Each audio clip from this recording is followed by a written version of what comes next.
Dabhoi railway station પર છેલ્લા ઘણા સમયથી ખોરંભે પડેલા ફૂટ ઓવરબ્રિજનું કામ હવે અત્યંત ઝડપથી શરૂ કરી દેવામાં આવ્યું છે. છેલ્લા 2 દિવસથી રેલવે પ્રશાસન દ્વારા ચાલી રહેલી આ કામગીરીને પગલે સ્થાનિકોમાં ખુશીની લહેર જોવા મળી રહી છે. વિરાટ ક્રેન આકર્ષણનું કેન્દ્ર આજરોજ સ્ટેશન પરિસરમાં 2 મોટી વિશાળ ક્રેન દ્વારા પિલ્લર અને ભારે ગાર્ડરો ગોઠવવાની કામગીરી હાથ ધરવામાં આવી. આટલી મોટી મશીનરી અત્યાધુનિક ટેકનોલોજીથી થતું કામ જોવા માટે દૂર દૂરથી લોકો ઉમટી પડ્યા. ખાસ કરીને ટેકનોલોજીના અદ્ભુત નજારાઓને જોઈને લોકોમાં આશ્ચર્ય સાથે કુતૂહલ પણ જોવા મળ્યું.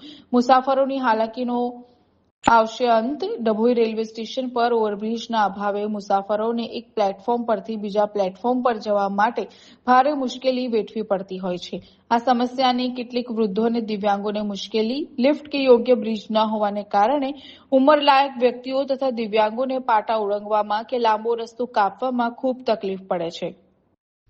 સ્થાનિકોનું કહેવું છે કે આ બ્રિજ તૈયાર થવાથી ડભોઈ રેલવે સ્ટેશનની સુવિધામાં મોટો વધારો થશે અને મુસાફરોની પ્રવાસ વધુ સુખદ બનશે.